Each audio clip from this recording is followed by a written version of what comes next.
Baik, itu antara bagaimana SOP yang digariskan untuk pilihan raya negeri Melaka. Sudah pasti SOP ini adalah topik yang selalu kita bincangkan kerana kita masih lagi berada dalam proses ataupun keadaan pandemik pada ketika ini, belum lagi berpindah kepada endemik, dan kes juga masih lagi tinggi. Kalau kita boleh sifatkan dengan kadar vaksinasi juga semakin tinggi pada ketika ini. Namun risiko itu masih wujud. Namun bagaimanakah untuk mewujudkan kestabilan titik tengah antara membenarkan kempen ini berlangsung untuk pilihan raya, kerana kita tidak boleh mengelak daripada pilihan raya ini terus berlaku kerana inilah proses demokrasi di negara seperti Malaysia ini. Dan untuk itu saya nak bersama dengan Profesor Madya, Dr. Syamsul Bahari Syamsuddin, pakar pengurusan risiko kesihatan persekitaran dan pekerjaan. Assalamualaikum Prof, terima kasih kerana bersama kami pada jam ini. Selamat pagi. Waalaikumsalam Najib. Okey Prof. Alhamdulillah. Baik. Bagaimana tu kita melihat Prof? Tadi saya berbincangkan dengan tetamu kita, Saudara Mujibu, mengatakan bahawa sudah tiba masanya SPR untuk melihat mengkaji kembali bahawa sepatutnya kempen itu dibenarkan dengan kelonggaran yang lebih luas sedikit dalam keadaan semasa ini. Kita faham kes makin tinggi, namun inilah proses pilihan raya. Kempen secara fizikal itu perlu dilakukan juga. Cuma mungkin rally tidaklah sebegah ataupun sebesar dahulu seperti PRU yang lepas. Bagaimana pada pandangan Prof bahawa titik tengah itu boleh kita cari untuk membenarkan kempen yang lebih luas? Kerana ini bukan sahaja terhenti di Melaka, kita akan saksikan di Sarawak juga, kita akan saksikan di peringkat nasional juga untuk PRU seterusnya, Prof. Baik, begini Najib. Alhamdulillah ya, hari ini merupakan hari penting ya kepada negara kita ya. Bagi saya, walaupun dia hanya berlaku di Melaka, tetapi ianya menjadi titik tolak ke arah mana kaedah pengundian yang akan dilaksanakan di masa-masa akan datang ya. Saya cukup yakin selepas Melaka ini kita akan ada Sarawak, pengundian di Sarawak dan sebagainya. Jadi kalau kita dapat lihat ya, apa yang dikeluarkan atau apa yang dinyatakan dalam media-media massa ataupun yang dikemukakan oleh Suruhanjaya Suruhanjaya Pilihan Raya ya, kita nampak masih lagi SOP itu ada, tetapi ianya agak lewat ya, agak lewat untuk dikeluarkan. Bagi saya ianya agak lewat kerana ianya perlu difahami. Macam saya katakan tadi, ini merupakan salah satu perkara yang mungkin menjadi sejarah dan kali pertama berlaku di mana kita melaksanakan pilihan raya sewaktu era pandemik ini. Mungkin Sabah itu agak lain ya, sebab kita belum lagi mencapai peratus vaksinasi yang tinggi, tetapi sekarang kita sudah nampak ya, bahawa proses vaksinasi negara merupakan salah satu proses vaksinasi yang antara yang terpantas ya, berbanding dengan negara-negara lain ya. Tetapi saya rasa mungkin secara peribadi saya lihat SPR itu masih lagi gagal untuk melangkah ke arah yang lebih ke hadapan ya. Dianya masih lagi mengekalkan kaedah, kalau kita dapat lihat, mengekalkan kaedah pengundian secara konvensional, mungkin diselitkan dengan sedikitlah pemantauan dari segi SOP COVID-19 seperti penjarakan, pakai pelitup muka ya, guna sanitasi tangan ya, imbas suhu badan ya, imbas dengan kehadiran dengan menggunakan kod MySejahtera dan sebagainya. Bagi saya ini hanyalah sebahagian daripada SOP-SOP yang memang sudah biasa kita laksanakan ya. Dan ini sebenarnya sudah menjadi amalan norma baru, amalan semasa dan norma baru. Apa yang perlu dilihat untuk masa hadapan ini, SPR bagi saya secara peribadi, saya ingin melihat satu bentuk kaedah bagaimana untuk melaksanakan pilihan raya di era pandemik ataupun menuju ke era endemik ini. Sebagai contoh, kita boleh dapat lihat di negara-negara lain yang mana juga telah melaksanakan pengundian ya, ataupun voting ya, semasa era pandemik ini. Banyak kaedah-kaedah baru, malahan boleh meningkatkan lagi peratus mereka yang keluar undi, seperti menggunakan e-undi, e-voting, berkempen dengan secara menggunakan media massa dan sebagainya. Jadi ini sebenarnya sepatutnya saya ingin melihat perkara ini dilaksanakan di Melaka supaya ianya menjadi titik tolak kepada perancangan-perancangan seterusnya di mana kita akan menuju kepada pilihan raya negeri Sarawak yang mana ianya lebih luas, lebih dari segi logistiknya sangat mencabar ya, sebab ada kawasan-kawasan pendalaman dan sebagainya. Hari ini kalau kita dapat lihat hari ini dia hanya tertumpu kepada mungkin cabarannya tidak begitu kuat ya, kalau tidak begitu besar ya, kalau kita banding dengan pematuhan SOP sewaktu hari pengundian sebenar pada 20 hari bulan nanti. Kerana hari ini pengundi-pengundi awal ini adalah terdiri daripada anggota-anggota tentera, keluarga mereka dan penguat kuasa, iaitu Polis Diraja ya, Polis Diraja Malaysia. Jadi saya rasa sudah pasti mereka ini berdisiplin dan ianya dapat dilaksanakan dengan baik. Cabaran yang paling sebenarnya nanti akan kita lihat sewaktu pengundian pada 20 hari bulan. Bagi saya secara ringkas apa yang untuk menjawab soalan Najib tadi adalah kita tidak nampak lihat secara peribadi saya tidak nampak lihat apa-apa perubahan yang baru yang mana kita boleh belajar daripada negara-negara yang telah melaksanakan proses pengundian suatu pandemik seperti e-voting kaedah berkempen secara maya dan sebagainya. Ini tidak nampak, kita tidak dapat lihat perkara ini. Masih lagi mengamalkan cara-cara konvensional dan ini menjadi risiko sebenarnya. Boleh menjadi risiko kepada kluster-kluster baru jangkitan COVID-19. Ya, 20 hari bulan ini hari penentunya. Prof, tunggu detalian kerana saya nak bersama dengan Syazwani untuk memahami SOP ini kerana 20 hari bulan ini menjadi penentu. SOP bukan saya berkempen. SOP untuk hari mengundi juga 20 hari bulan. Hari pengundian awal sudah pun kita terangkan sebentar tadi. Syazwani, bagaimanakah SOP-nya untuk kita fahami di Melaka ini sebenarnya? Ya, Najib, seperti yang Prof Syamsul sudah katakan sebelum ini, SOP itu sudah digariskan. Malah Suruhanjaya Pilihan Raya juga sudah mengumumkan, sudah melaksanakan sebenarnya beberapa SOP bagi Pilihan Raya Negeri Melaka. SPR ada umumkan SOP tersebut selepas tamatnya proses penamaan calon. Walaupun proses ataupun pengumuman berkenaan dengan SOP itu disifatkan agak lambat oleh pakar-pakar kesihatan awam. Malah Profesor Syamsul juga sebelum ini ada menyatakan bahawa SOP pengumuman itu agak lambat sebenarnya selepas penamaan calon ketika untuk menempuh tempoh berkempen itu. Namun apa yang penting ketika ini adalah tahap pematuhan calon, bukan sahaja calon, para pemimpin yang turun padang dan juga rakyat di Melaka itu bagi memastikan penularan COVID-19 itu dapat dikawal. Kalau saya dapat kongsikan antara SOP yang telah pun digariskan, termasuklah ini bagi SOP pelaksanaan pilihan raya ketika tempoh berkempen, yang mana calon-calon digalakkan untuk berkempen menggunakan aplikasi social media seperti Facebook, Twitter, Instagram, YouTube, WeChat, Snapchat, WhatsApp dan juga Telegram. Malah saya pasti banyak lagi laman media sosial yang boleh calon-calon gunakan. Malah calon juga digalakkan untuk menggunakan rangkaian televisyen untuk berkempen. Kami di Astro Awani sudah pun menyediakan platform tersebut bagi anda calon-calon dan pemimpin untuk meneruskan tempoh berkempen ini. Calon-calon juga digalakkan untuk menggunakan akhbar tempatan untuk mempromosikan kempen. Kita tahu juga Tan Sri Anwar Musa, Menteri Komunikasi dan Multimedia sudah pun mengumumkan calon-calon boleh menggunakan platform radio sebagai contoh bagi calon-calon untuk berkempen ketika tempoh PRN Melaka ini. Ini antara SOP ketika tempoh berkempen. Selain daripada itu, calon juga perlu mendapatkan permit dari pihak polis untuk berkempen melalui pembesar suara.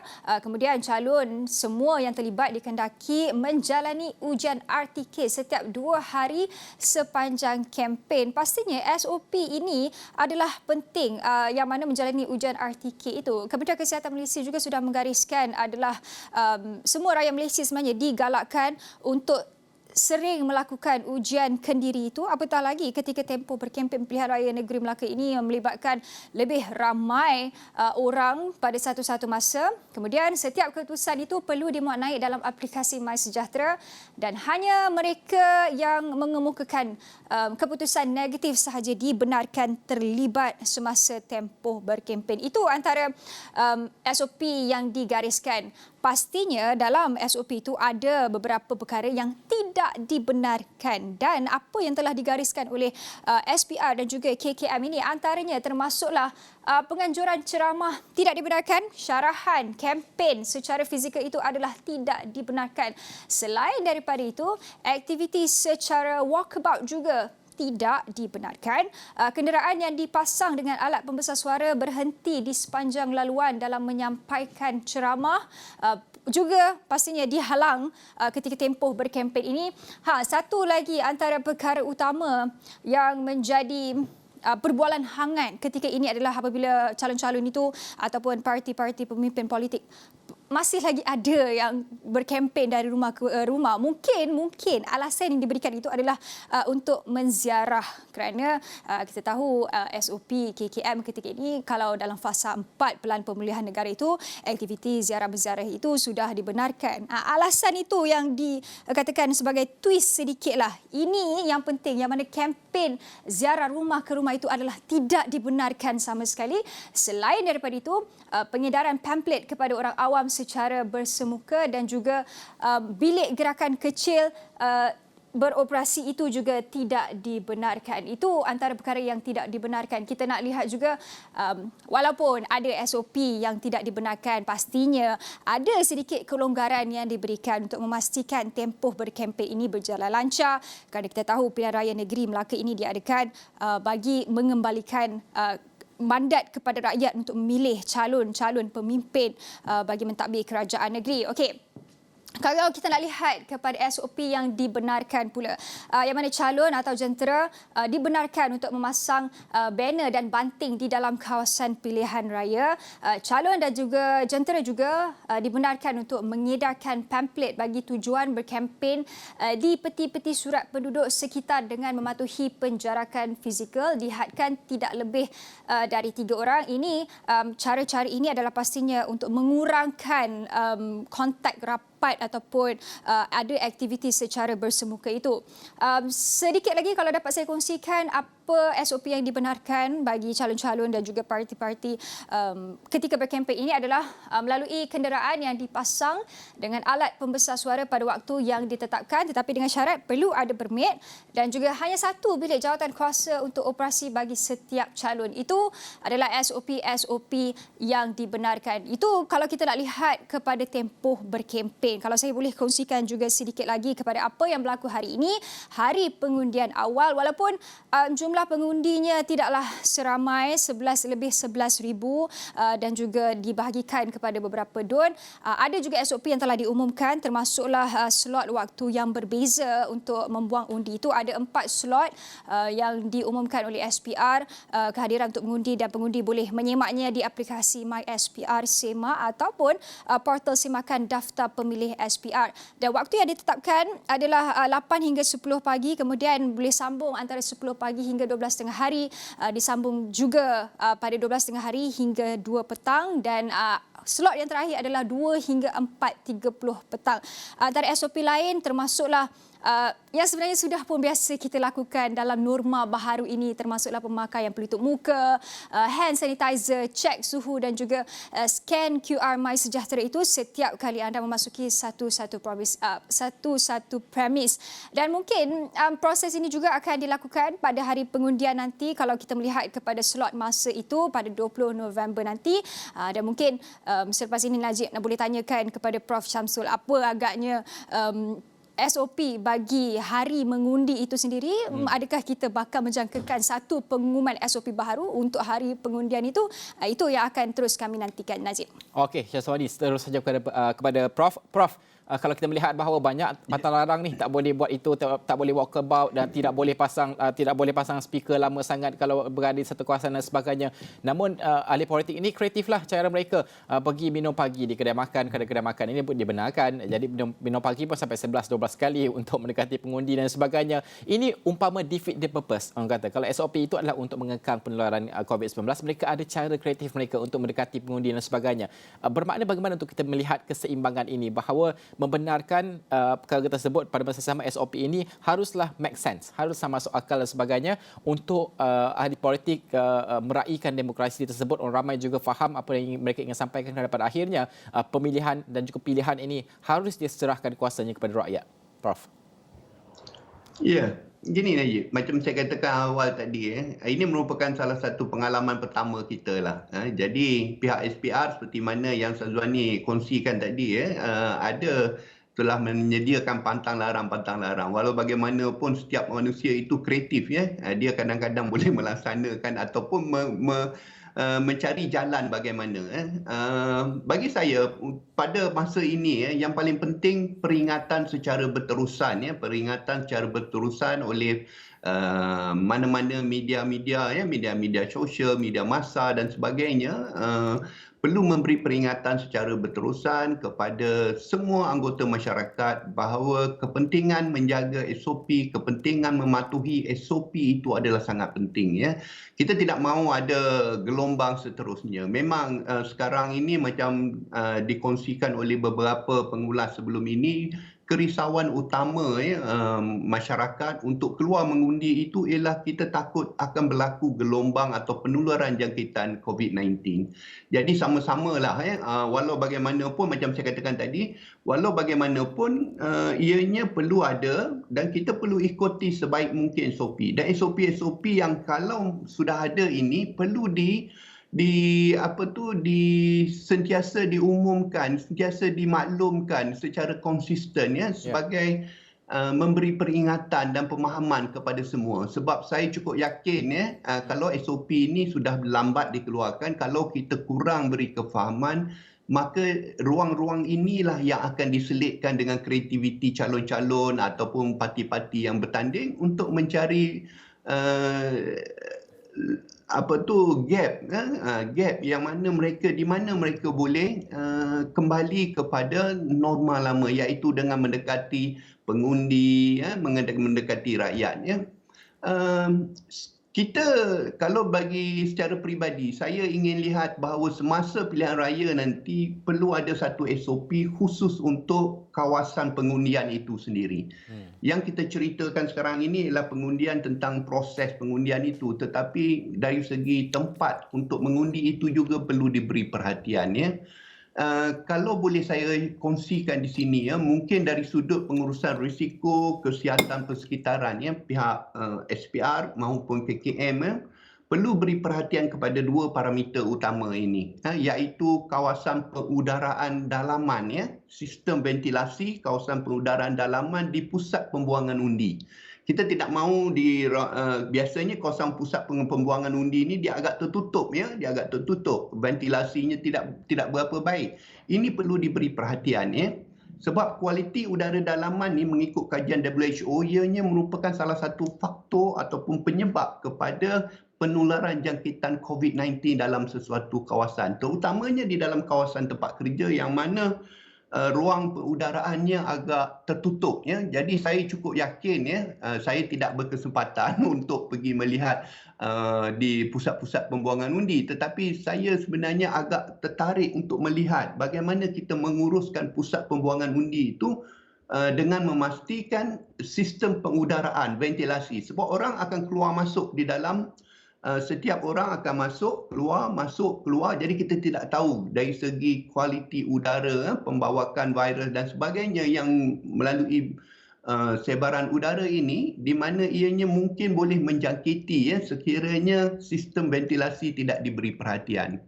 Apa yang boleh dilakukan, mungkin dengan mengoptimumkan pengudaraan, dengan membuka tingkap, menggunakan kipas, dan kalau boleh digalakkan di mana-mana pusat pembuangan undi itu kita sedialah penapis udara HEPA, ataupun high efficiency particulate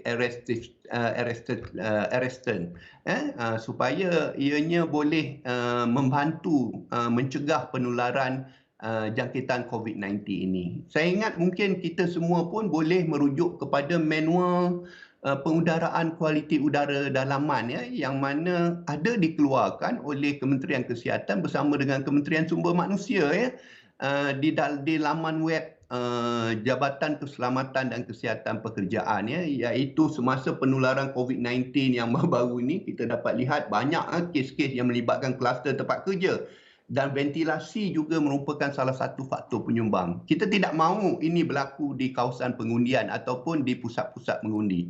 Ya. Dan lagi satu parameter yang mungkin boleh diberi perhatian di sini ialah tempoh masa. Tempoh masa juga perlu dilihat, dikawal dengan seoptimum mungkin. Masa mereka masuk ke dalam kawasan pusat pengundian sehinggalah mereka keluar ke kawasan pengundian. Jangan terlalu lama. Kita harus minimalkan masa sebab tempoh masa pendedahan ini juga merupakan salah satu faktor risiko kepada penularan jangkitan COVID-19. Ini dua perkara yang perlu diberi perhatian semasa aktiviti pengundian itu berlaku. Baik, terima kasih Prof kerana meluangkan masa bersama dengan kami. Sudah pasti topik SOP ini kita bincangkan dari masa ke masa untuk kita melihat kerana PRN Melaka ini sudah pasti seperti kita sebutkan menjadi penanda aras bagaimanakah untuk kita melaksanakan meraihkan demokrasi ini di masa-masa hadapan, tidak kira di peringkat negeri maupun di peringkat persekutuan. Terima kasih Profesor Madya, Dr. Syamsul Bahari Syamsuddin, pakar pengurusan risiko kesihatan dan persekitaran dan pekerjaan.